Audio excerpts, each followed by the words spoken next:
mencerminkan syafaat kepada orang yang berkenan bersahabat sama Al-Quran dan yakini Al-Quran akan mempengaruhi akhlak kita kepada yang lebih baik, menanamkan kebaikan, menunjukkan akhlak yang mulia, bahkan menjadi orang yang mulia di mata Allah, mulia di mata manusia, mulia di dunia, mulia di akhirat. Dan tidak ada ruginya kalau sama manusia. Mungkin kalau bersahabatan sama manusia mungkin bisa menguntungkan, juga bisa merugikan. Tapi kalau sama Al-Quran tidak ada ruginya sama sekali. Cukup kita bersahabat sama kalamullah, bukan kalam manusia. Al-Quran kalamullah. Dan satu-satunya kitab yang memiliki kesempatan memberikan pahala dari setiap bacaan, bukan dari setiap bacaan yang tilawatul Quran, tapi dari setiap huruf yang kita baca. Dan tidak ada kitab dan tidak ada amalan, apapun zikirnya, apapun amalannya, apapun bentuk ibadahnya, tidak ada yang memiliki membagikan pahala sebagaimana Al-Quran. Injil, Taurat, Zabur, Suhuf Ibrahim, Musa, kemudian hadis qudsi, hadis nabawi, tidak ada yang seperti Al-Quran. Kalau setiap amal yang kita lakukan dapat 10 kebaikan dilipatkan oleh Allah SWT. 10 kebaikan. Salat 5 waktu dapat pahalanya 50. Kita puasa 1 hari dibalas oleh Allah SWT 10 kali. Waddalu 'alal khairi kafa'ili, yang menuju kepada kebaikan dia mendapatkan pahala seperti orang yang mengerjakan kebaikan. Sedekah dilipatkan oleh Allah 10 kali lipat. Banyak amalan yang dilipatkan oleh Allah SWT. Tapi hitungan amalan tersebut dengan total. Tidak terhitung setiap gerakan salat, tidak terhitung setiap gerakan rukuk, setiap gerakan sujud, tapi total salat 5 waktu akan mendapatkan nilai pahala 50. Tapi kecuali Al-Quran. Hitungan pahala Al-Quran bukan dari segi total bacaannya dapat 10 kebaikan, tapi setiap satu huruf yang terucap dapat 10 kebaikan. Bismillahirrahmanirrahim, 19 huruf dikali 10, 190 tertulis sebagai pahala. Tidak ada ibadah, silahkan cari tahu, bongkarkan seluruh isi agama. Tidak ada ibadah yang memiliki nilai pahala yang tinggi sebagaimana Al-Quran. Tapi sayang sekali, walaupun begitu luar biasa memiliki keagungan, membagikan pahala yang besar, tapi Al-Quran termasuk sesuatu yang paling ditinggalkan oleh umat Islam. Indonesia negara terbesar penduduk Islam sedunia. Sayang sekali juga Indonesia terbesar umat Islam yang tidak bisa baca Al-Quran. Orang yang sudah bisa saja membaca Al-Quran berhari-hari bisa lewat tidak baca Quran. Aku heran kok berpikir, adakah orang Muslim bisa lewat 1 hari tidak baca Al-Quran? Ternyata ada. Banyak lagi. Jangankan 1 hari, bisa berminggu-minggu, berbulan-bulan. Ada orang baca Quran cuma setahun sekali pas Ramadan. Habis selesai Ramadan, dia masukin dalam lemari. Ketemu Ramadan yang akan datang ya. Itu sikap kita sama Al-Quran. Padahal promo yang Allah berikan kepada kita melalui Al-Quran itu sangat tinggi dan sangat besar. Kalau ada promo dari manusia, tawaran beli barang, ini beli 1 dapat gratis 1. Kira-kira dimanfaatkan tak? Dimanfaatkan. Ini kan promo katanya. Kita suka mencari promo, harganya kita murah. Bisa mendapatkan fasilitas penerbangan tapi murah harganya. Allah sama, karena Allah tahu manusia suka promo, Allah juga tawarkan promonya. Apa promo dari Allah? Setiap 1 huruf 10 kebaikan. Ini kan promo, bahkan promo yang paling besar. Tidak ada yang bisa menilai promo Allah SWT yang melebihi daripada promo Allah SWT. Tapi malah dimanfaatkan promo dari Allah.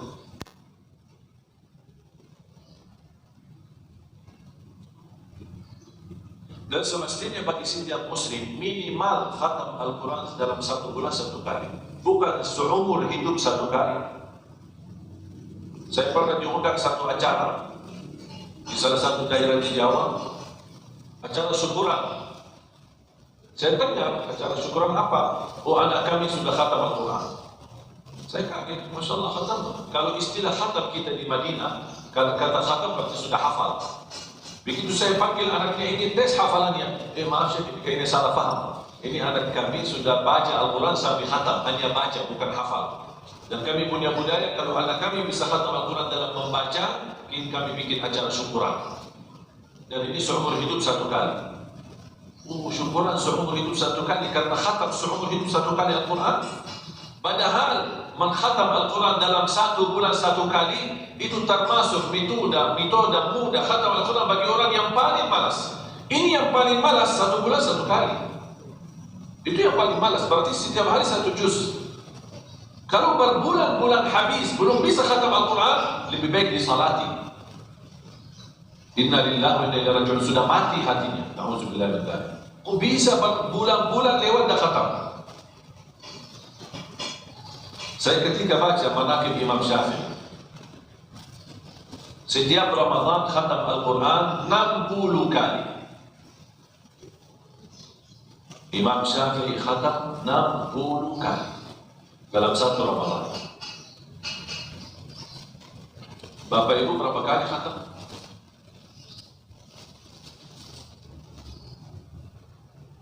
Bapak Ibu Syafi'i kan? Syafi'i?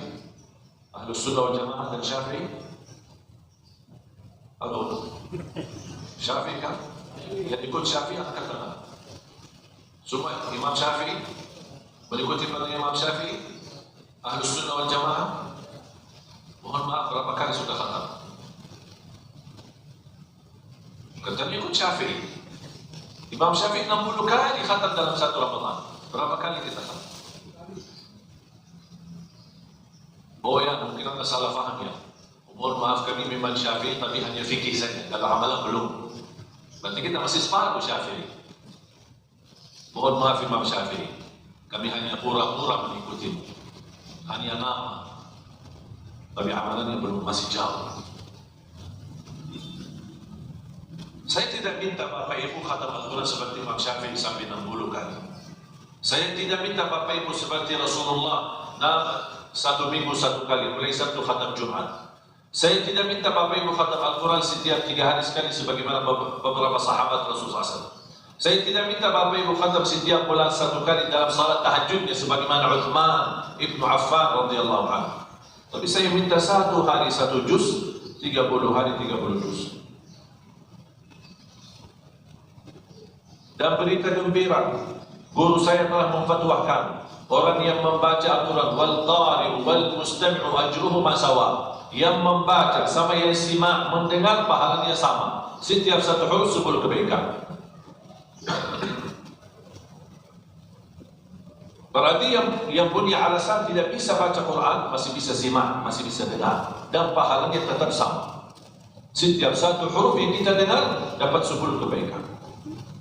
Tinggal apa? Usaha. Setelkan CD murattal atau YouTube sambil buka Al-Quran, sambil mendengar bacaan Al-Quran, dapat 10 kebaikan dari setiap 1 huruf. Dan mendapatkan 10 kebaikan dari setiap 1 huruf tidak ada kaitannya dengan faham Al-Quran. Artinya apa? Apakah boleh membaca Al-Quran sampai khatam tapi kita tidak faham sama sekali? Ada orang yang tanya sama saya.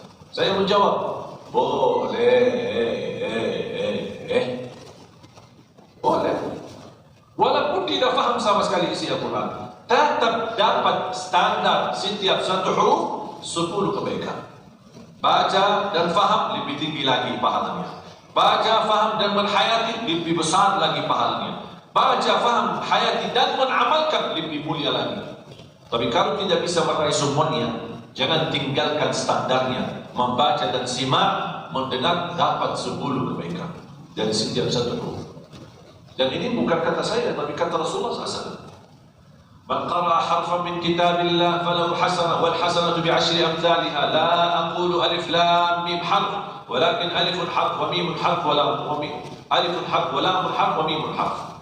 Rasulullah SAW bersabda di hadis yang sahih, man qara'a harfan min kitabillah, barang siapa yang baca 1 huruf dari kitabullah dapat 1 kebaikan, dan 1 kebaikan dilipatkan oleh Allah menjadi 10 kebaikan. La aqulu alif lam mim harf. Alif lam mim bukan 1 huruf, tapi alif 1 huruf, lam 1 huruf, mim 1 huruf. 3 huruf dalam satu kalimat yang begitu pendek, yang begitu singkat, tapi pahalanya 30 kebaikan. Rasul tidak berkata, barang siapa yang membaca dan paham dapat 10 kebaikan. Tapi Rasul bersabda, barang siapa yang membaca dapat 10 kebaikan dari setiap satu huruf. Berarti menurut hadis ini, tidak ada kaitan dengan memahaminya. Yang tidak bisa satu hari dalam membaca satu juz, apalagi dalam membaca sekali duduk, tidak apa-apa. Bisa bagi-bagi. Nyicil, tahu nggak cicilan? Ya nyicil aja. Pagi berapa halaman, zuhur berapa halaman, asar berapa halaman, sampai habis isya tuntas satu juz. Tidak apa-apa, Allah terima cicilan. Allah terima. Insya Allah masuk surga cicilan juga.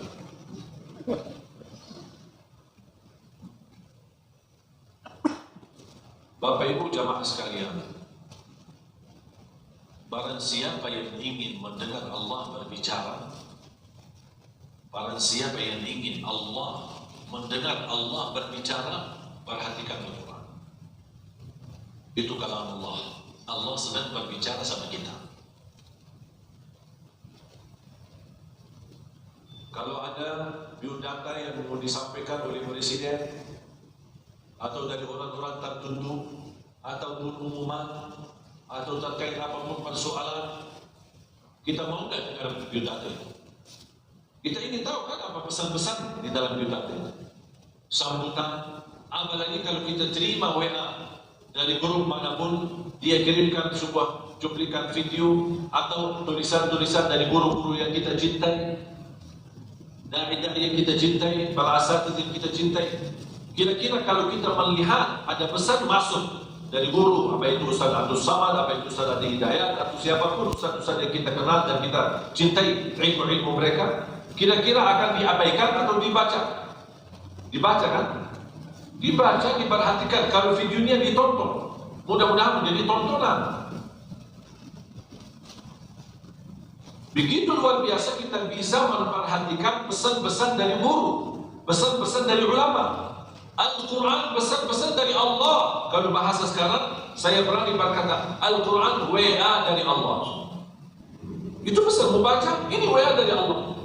Ya ayyuhalladzina amanu, wahai orang beriman. Yang dimaksud siapa? Adalah kamu yang dimaksud. Kamu, kita yang dimaksud. Allah memanggil kita, panggilan. Ya ayyuhalladzina amanu. Seharusnya kita bersikap, ada apa ya Allah? Karena kita tahu ini yang dimaksud adalah diri kita. Hei orang beriman, kecuali kalau Anda menganggap dirinya belum beriman. Kalau menganggap dirinya belum beriman, berarti tidak termasuk dalam panggilan itu. Tapi kalau merasa dirinya beriman, percaya Allah, percaya agama Allah, percaya Nabi Muhammad SAW, percaya Al-Quran sebagai kitab yang sempurna, la ya'tihi al-batil min bayni yadayhi wala min khalfi, tidak ada sedikit pun keraguan atau kebatilan di dalamnya, kita harus memperhatikan. Hei orang beriman, ada apa ya Allah? Ini panggilan untuk aku ya Allah. Saya siap, segera sami'na wa ata'na. Makanya ketika saya baca Al-Quran maupun simak, apalagi kalau melewati ayat-ayat yang ya ayyuhalladzina amanu, saya sudah berhenti. Saya merasakan Allah sedang memanggil aku. Ada apa ya Allah? Hei orang beriman, labbaik ya Allah. Labbaik, ada apa ya Allah? Saya ikuti. Karena itu wasiat dari Abdullah bin Mas'ud radhiyallahu anhu. Idza sami'ta ya ayyuhalladzina amanu fa'ar'iha sam'ak fa innaha imma amrun tu'mar bih wa imma nahyun tunha an. Kata Abdullah bin Mas'ud, kalau kamu dengar ya ayyuhalladzina amanu, dengarlah baik-baik. Karena habis itu pasti ada perintah atau larangan. Maka di sini kalau kita misal di dalam sambutan atau dalam ceramah atau dalam khutbah Jumat, ada seorang khatib atau ketika ada mungkin mesin-mesin yang suka membaca salawat ayat innallaha malaikatahu sebelum azan, innallaha malaikatahu yusalluna 'alan nabi. Saya perhatikan di mesin-mesin, jamaahnya buru-buru salawat. Begitu dia mendengar innallaha malaikatahu yusalluna 'alan nabi, Allahumma shalli wa sallim wa barik alaihi. Quran tepat. Quran tepat. Kenapa? Karena innallaha wa malaikatahu yusalluna 'alan nabi itu berita gembira, bukan berita. berita gembira. Allah melalui ayat ini menunjukkan betapa mulianya Nabi Muhammad di sisi Allah. Saking mulianya Nabi Muhammad, Allah dan malaikatnya tidak berhenti bersalawat kepada Nabi Muhammad. Berarti terhadap berita gembira kita ucapkan apa? Kalau ada bapak ibu membawakan berita gembira kepada bapak, alhamdulillah proyek bapak sukses, jawabannya apa? Inna lillahi wa inna ilaihi raji'un. Benar ya? Bapak anaknya lulus, alhamdulillah sekolahnya, bahkan dapat rating nomor 1 yang paling bagus. La haula wala quwwata illa billah. Itu ucapannya. Apa terhadap berita gembira? Apa yang kita ucapkan? Alhamdulillah, segala puji bagimu ya Allah. Makanya fantas dan layak ketika mendengar berita gembira di dalam Al-Quran, Inna Allah wa malaikatahu yusalluna ala nabi, kita menjawab Alhamdulillahi Rabbil Alamin. Ya ayyuhalladzina amanu labbaik. Ada apa ya Allah? Ini baru ada panggilan. Bersiapan memberikan perintah atau larangan. Sallu alaihi wa sallimu tasliman, baru kita ucapkan. Menjadi bukti kita segera menunjukkan segera labbaik, segera sami'na wa ata'na. Ketika kita dengar perintahnya, segera tunaikan perintahnya. Allahumma salli wa sallim wa barik alaihi. Itu cara ulama menghayati isi-isi Al-Quran. Mana ayat yang membawa berita gembira, mana ayat yang memerintahkan, mana ayat yang membawa berita buruk. Dan itu cara Nabi Muhammad SAW.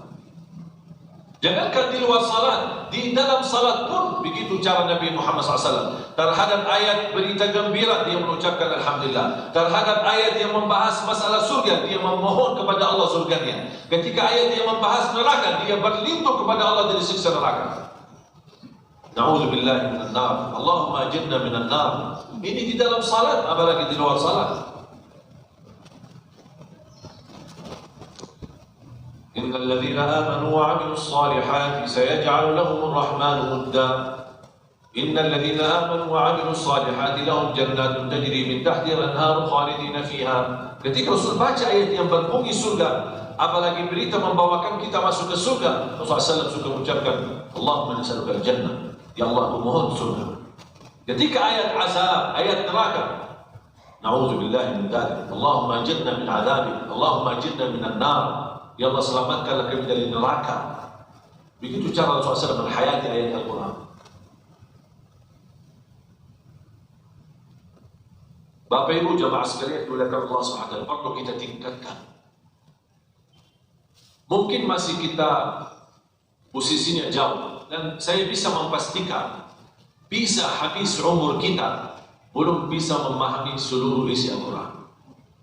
Jadi jangan ada yang merasa anak mampu menghabiskan atau memahami semua isi Al-Quran. Belum tentu. Bisa mati meninggal keluar, belum tentu habis. Tapi yang terutama yang kita dianjurkan adalah berbanyak baca Al-Quran atau simak, dengar. Kalau bisa tingkatkan juga simak, karena ini menjadi salah satu sunnah Nabi Muhammad yang cukup mati di tengah umat Islam. Ada orang yang suka baca tapi jarang simak, dengar.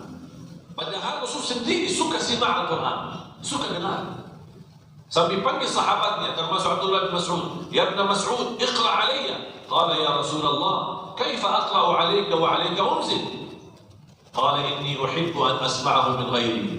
Rasul panggil Abdullah bin Mas'ud dan minta dibacakan Al-Quran. Kata Abdullah bin Mas'ud, "Ya Rasulullah, mohon maaf, gimana saya bacakan Al-Quran? Sedangkan Al-Quran Allah turunkan kepadamu. Berarti saya tidak perlu membacakan." Apa kata Rasulullah? "Saya suka mendengar Al-Quran daripada orang lain." Dan ini termasuk sunnah, meningkatkan, mensimak, aktifkan telinga untuk berbanyak mendengar kitab Allah. Kenapa? Karena salah satu yang menjaminkan kenaikan dan tambahan iman adalah mendengar Al-Quran. Sebagaimana Allah gambarkan di surat Al-Anfal ayat kedua, 3 dan 4, sampai Allah gambarkan sifat orang mukmin yang mukmin haqqa, yang beriman sebenar-benar iman. Dan di situ ada 5 sifat. Nanti ini menjadi PR, bukan menjadi bahasan saya sekarang. Menjadi PR untuk Bapak Ibu, silahkan buka suratul Anfal ayat 2, 3 dan 4. Kalau ingin tahu sifat orang mukmin, tapi mohon maaf bukan sembarangan iman, tapi Allah pastikan mereka adalah mukmin yang sesungguhnya iman, mukmin yang sebenar-benar iman. Di antara sifat mereka, innamal mu'minuna alladhina idza dzukirallahu wajilat qulubuhum wa idza tuliyat 'alaihim zadatuhum imana. Ketika mereka mendengar kalamullah, ada ketambahan iman, naikin iman, naikkan iman kita. Jutaan murattal di YouTube. Silakan Bapak Ibu buka YouTube. Pilihan qari berbagai macam.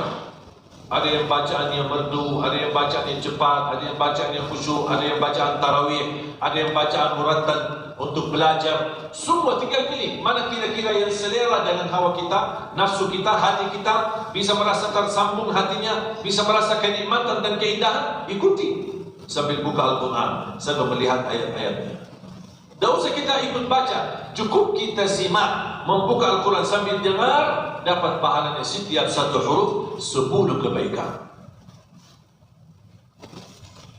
Tidak ada yang bisa menguntungkan keuntungan besar, sedangkan amalannya sederhana sebagaimana Al-Quran. Bahkan satu-satunya ibadah yang disuruh di hari kiamat, bahkan sampai di dalam surga, yang disuruh sama Allah untuk diamalkan, tidak ada lagi. Kalau sudah di surga, tidak ada salat lagi. Tidak ada salat, tidak ada haji, tidak ada umrah, tidak ada safa marwah, tidak ada tahajud, tidak ada semua. Hanya yang Allah gerakan lidahnya dan mulutnya ahli surga mengucapkan zikir subhanallah walhamdulillah, itu sehari-hari mereka. Dan ini bukan perintah atau disuruh, tapi Allah yang menggerakkan. Sudah otomatis begitu masuk surga, yang hanya tergerak lidahnya hanya ucapkan zikir. Tapi ada satu ibadah, bahkan satu-satunya ibadah yang disuruh sama Allah untuk diamalkan dalam surga adalah baca Al-Quran. Kenapa disuruh baca Al-Quran dan setorkan bacaannya? Karena itu terkait dengan derajat kita. Dan Allah kaitkan bacaan di dalam surga, Allah kaitkan dengan bacaan kita di dunia. Sampai Rasulullah SAW bersabda, yuqalu li sahibil Quran.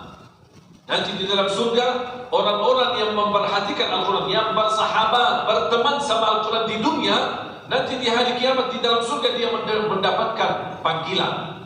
Yuqalu li sahibil Quran, iqra warqa warattil kama kunta turattilu fid dunya. Bacalah dan naiklah derajatmu. Tertillah sebagaimana kamu tertil di dunia. Berarti ada kaitan. Bacaan kita di surga sesuai bacaan kita di dunia. Mohon maaf kalau bacaannya sebentar, berarti kenaikan di dalam surga pun sebentar. Kira-kira Bapak Ibu mau di surga tapi dapat pintu saja? Atau mau naik terus di derajat yang tertinggi? Karena derajat yang tertinggi di surga Allah namanya Al-Firdaus Al-A'la. Di situ ada Nabi Muhammad dan para nabiin, siddiqin, syuhada dan salihin. Bahkan Rasulullah mengajarkan kalau memohon surga, jangan minta surga saja, tapi minta Al-Firdaus. Ya Allah, aku mohon Firdaus Al-A'la, derajat yang tertinggi dalam surga Allah. Rasul selalu menerangkan dalam doanya, selalu impiannya tinggi, cita-citanya tinggi. Jangan seperti doa orang, ya Allah, kalau saya masuk surga dekat pintu pun tidak apa-apa. Ya Allah, kalau Allah takdirkan saya masuk neraka, tidak apa-apa, saya ikhlas kok. Kok doanya seperti ini aneh? Kok ya Allah, kalau saya masuk neraka, tidak apa-apa? Kok doa apaan itu? Orang memohon perlindungan dari neraka dan memohon surga, malah dia mau menunjukkan itu bukan namanya ikhlas, itu pura-pura ikhlas. Mau nggak Bapak Ibu masuk neraka? Kita kalau di dalam Islam dianjurkan untuk berdoa, tapi azam dalam berdoa. Rasul ketika mendengar ada seorang doa, Rasul protes dan marah, menegur orang itu. Apa doanya? Allahumma ghafirli in syi'ta. Ya Allah, kalau engkau hendaki ampuni, ampunilah. Kalau kau tidak hendaki, tidak ampunilah, tidak apa-apa. Rasul marah. Kok bahasa doa ini seperti itu? Ya Allah, kalau engkau hendaki saya diampuni, ampuni. Kalau tidak dihindaki, tidak apa-apa. Tidak boleh doa begitu, kata Rasulullah SAW. Allahumma ghafirli, azam, bersungguh-sungguh dalam doa. Tidak ada istilah kita memaksa doa atau memaksa Allah untuk mengabulkan. Tapi Allah suka bisikan doa seperti itu. Jangan bahasa, ya Allah ampuni. Kalau engkau mau, kalau tidak mau, tidak apa-apa. Terserah Allah aja. Udah bisa begitu. Allah tidak suka dengan bisikan doa seperti ini. Sama ketika kita memohon surga. Ya Allah, as'aluka al-jannah. Allahumma as'aluka al-firdaus al-a'la min al-jannah. Ya Allah, aku mohon firdaus al-a'la min al-jannah. Darjat yang tertinggi dalam surga-Mu ya Allah. Tunjukkan sepertinya kita tidak puas. Jangankan hanya masuk surga begitu saja, tapi cita-cita darjat yang tertinggi. Kenapa Rasulullah SAW mengajarkan sampai doanya selalu meminta yang terbesar, yang tertinggi, supaya kita dari sisi doa tertanam dalam hati kita dan jiwa kita selalu punya impian besar. Kalau dalam istilah lain, kita meminta sama Allah yang dianggap oleh manusia lain adalah mustahil.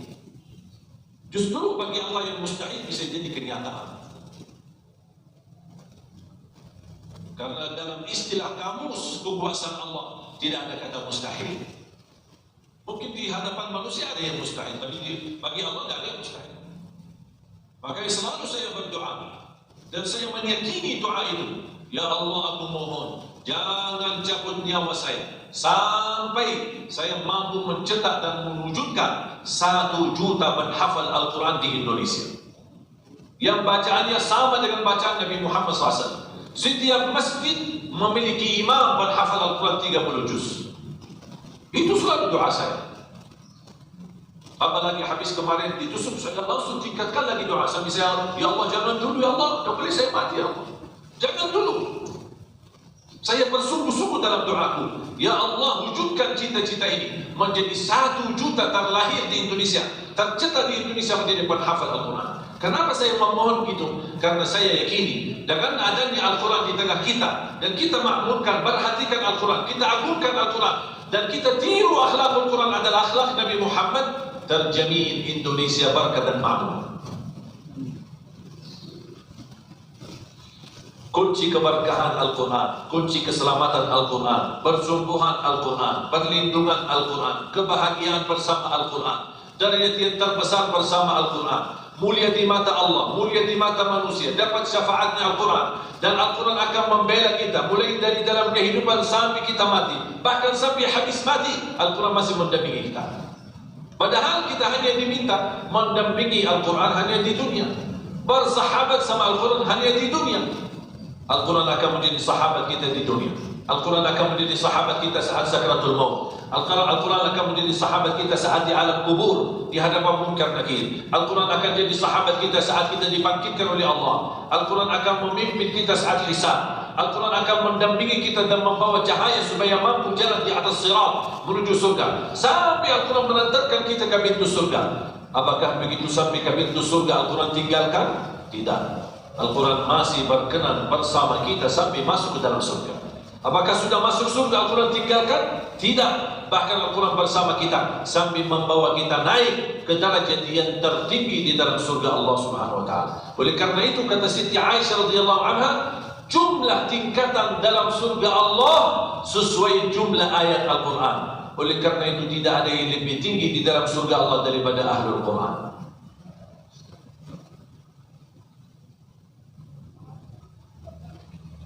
Ketika saya membaca, di saat hari-hari saya baca wirid,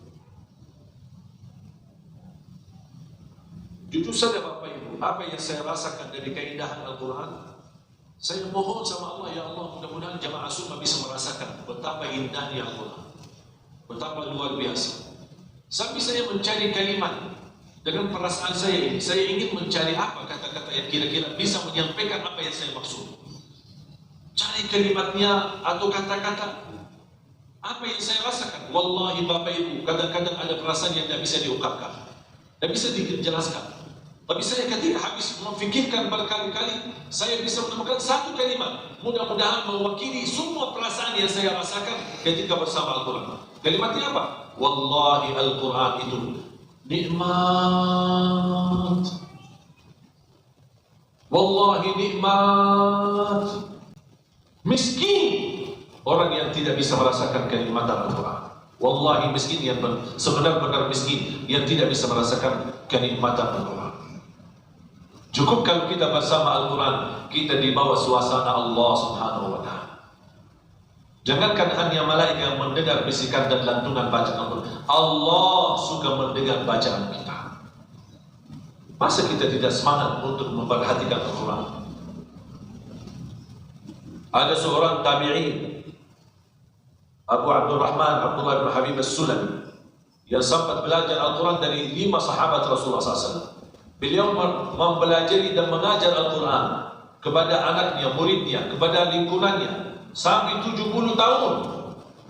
Tak pernah merasa lelah dan capek. 70 tahun mengajar Al-Quran. Ditanya, wahai imam, apa yang membuat imam mampu sabar? Tekadnya begitu tinggi sampai 70 tahun mengajar Al-Quran. Untuk apa? Tujuannya apa?